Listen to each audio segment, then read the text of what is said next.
दोस्तों अस्सलामु अलैकुम रहमतुल्लाहि व बरकातुहू।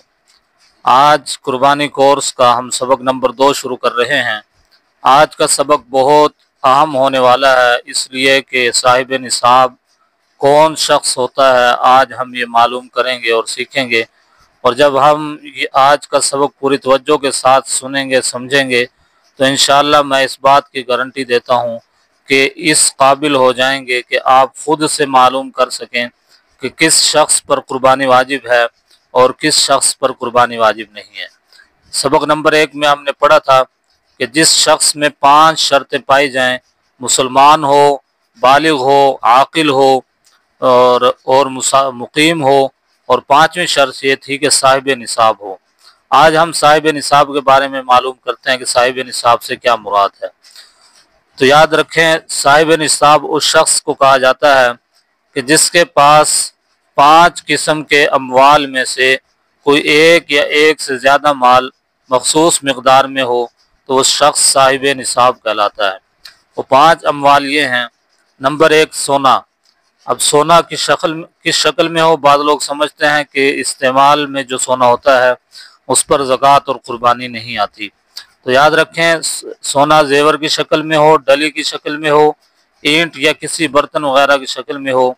चाहे इस्तेमाल में हो या ना हो, खालिस हो या इसमें कोई खोट या मिलावट वगैरह हो, बाहर सूरत सोना कुर्बानी के लिए निसाब है। इसी तरह नंबर 2 पे चांदी है। चांदी में भी यही शर्तें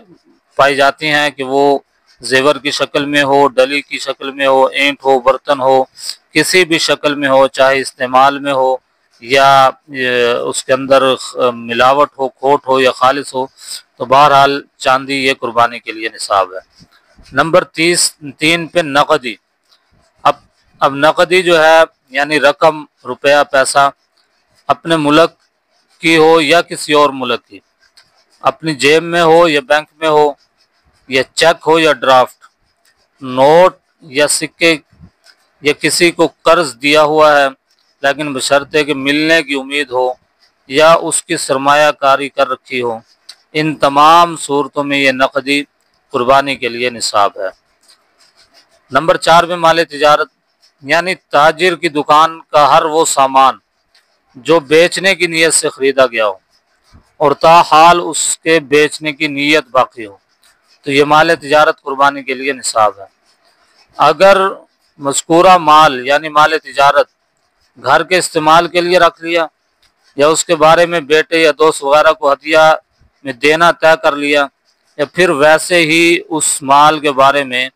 बेचने की नीयत ना रही, तो ये माल कुर्बानी के लिए निसाब नहीं रहा। नंबर 5 पे ज़रूरत से ज़ायद सामान। वो तमाम चीज़ें जो घरों में रखी रहती हैं, जिनकी साल हर साल ज़रूरत नहीं पड़ती, कभी कभार ही इस्तेमाल में आती हैं, मसलन बड़ी बड़ी देगें, बड़ी बड़ी दरियाँ, शामियाने या बर्तन वगैरह। अब ये 5 अमवाल, इनकी 2 हालतें हैं, या तो आपके पास इनमें से कोई एक माल होगा या एक से ज़्यादा होंगे। अगर एक माल हो तो उसकी तफसील ये है, यानी अगर किसी के पास सिर्फ सोना हो और सोने के साथ कोई दूसरा माल यानी चांदी, नकदी, माल तिजारत या ज़रूरत से ज़ायद सामान कुछ भी ना हो, तो अब जब तक सोना 7.5 तोले की मकदार ना हो जाए उस वक़्त तक कुर्बानी वाजिब नहीं होती। और अगर सोना इस वज़न तक पहुंच जाए यानी 7.5 तोला तक पहुंच जाए तो कुर्बानी वाजिब हो जाती है। अगर किसी के पास सिर्फ चांदी हो और कोई माल ना हो, यानी सोना भी ना हो, नकदी ना हो, माल तिजारत ना हो, ज़रूरत से ज़ायद सामान ना हो, तो अब चांदी जो है वो 52.5 तोला की अगर मिकदार में ना हो जाए उस वक़्त तक कुर्बानी वाजिब नहीं होती। और अगर चांदी इस मज़कूरा वज़न तक पहुंच जाए तो ज़कात कुर्बानी वाजिब हो जाती है। नंबर 3, अगर किसी के पास सिर्फ नकदी हो और इसके अलावा कोई और माल ना हो, मसलन सोना, चांदी, माल तिजारत या ज़रूरत से ज़ायद सामान ना हो,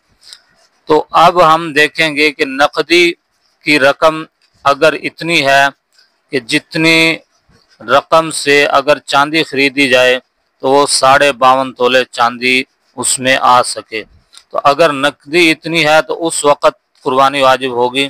اگر اس سے کم ہے یعنی اس رقم سے، اس نقدی سے 52.5 تولہ چاندی ہم نہیں خرید سکتے تو اس پر قربانی واجب نہیں ہوگی۔ چوتھی صورت یہ بنے گی اگر کسی کے پاس سونا اور چاندی ہو، یعنی دو چیزیں ہوں، یا سونا اور نقدی ہو، یا سونا اور مال تجارت ہو، یا چاندی اور نقدی ہو، یا چاندی اور مال تجارت ہو، یا تینوں یعنی سونا بھی ہو، چاندی بھی ہو، نقدی بھی ہو، یا چاروں چیزیں ہوں، سونا ہو، چاندی ہو، مال تجارت ہو،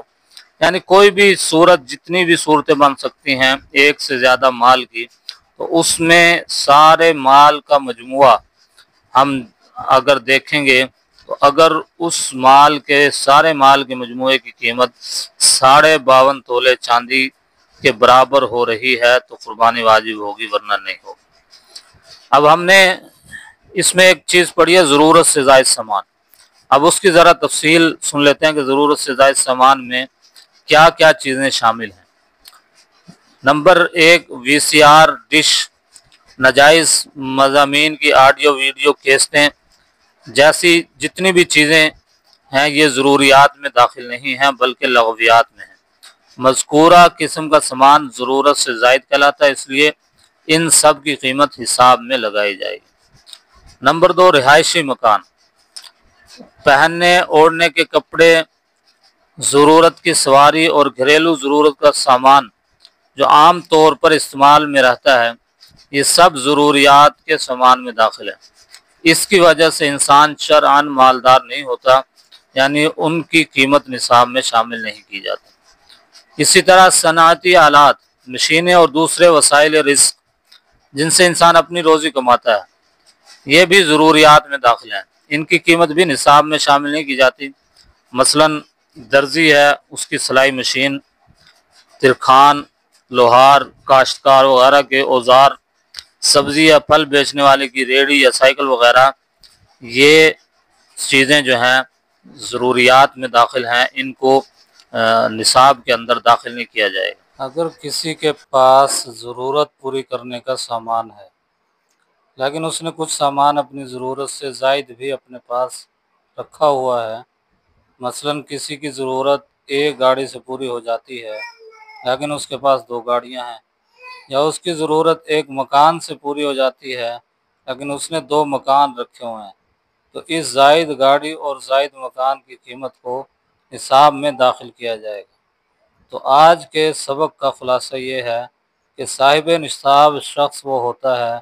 جس کے پاس 5 قسم کے اموال میں سے کوئی مال مخصوص مقدار میں موجود ہو۔ وہ 5 مال یعنی سونا، چاندی، نقدی مال تجارت اور ضرورت سے زائد سامان۔ سونے کا نصاب اگر صرف سونا ہو، ساتھ کوئی چیز نہ ہو، تو 7.5 تولہ سونے کا نصاب بنے گا، اور اگر سونے کے ساتھ چاندی بھی ہے، یا سونا نہیں ہے چاندی ہے، چاندی کے ساتھ اور مال ہیں، یا سونا چاندی دونوں نہیں ہیں دوسرے اموال ہیں، تو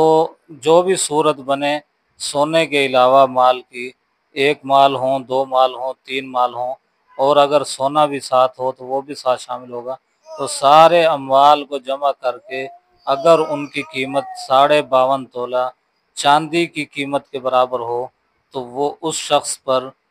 قربانی واجب ہوگی، زکوٰۃ واجب ہوگی، اور اگر اس کے پاس یہ مال مطلوبہ مخصوص مقدار میں موجود نہیں ہے تو اس پر قربانی واجب نہیں ہوگی۔ کل انشاءاللہ آئندہ آنے والے سبق میں، سبق نمبر 3 میں ہم سیکھیں گے قربانی کا وقت کیا ہے، کس وقت قربانی واجب ہوتی ہے، اور جانور خریدنے کے لیے منڈی میں جانے سے پہلے اور منڈی کے اندر کن کن ضروری باتوں کا اور مسائل کا خیال رکھنا چاہیے۔ انشاءاللہ ملتے ہیں اگلے سبق میں۔ اگر آج کا سبق آپ کو سمجھ میں آیا ہو، اس سے کچھ فائدہ حاصل ہوا ہو تو اس کو کمنٹ سیکشن میں اپنی رائے سے ضرور آگاہ کیجیے، اور سبسکرائب کیجیے، لائک کیجیے، تاکہ